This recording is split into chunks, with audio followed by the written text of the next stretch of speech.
Jolly Belly, kedukan ke bapila ban yolut iki jingdon kam ki baman lakasni ki jongpi, badi ki marba mardi hakador ke baduna.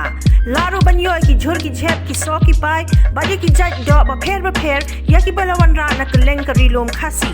Kat ba pinang thir iki jingdon kam ki jongpi, pilaru ban e shipor ki khunrit ki jongpi, hakajakai le kai ke balabu kerpang na ke benta jongki. One room shagadukan Jolly Belly, but me da ka jinkmen. Ya ki jingtep ki bakam nya laban yo da ka bapon hau number nyo not san nriu pra san nyo but kndai pra nriu lai not lai nriu.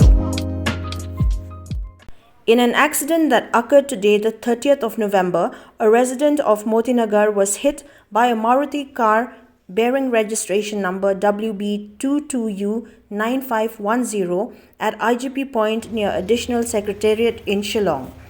The Maruti Suzuki 800 that was proceeding from Raj Bhavan towards IGP Point rammed into the footpath and hit the victim when its driver Walambok Polong lost control of the vehicle.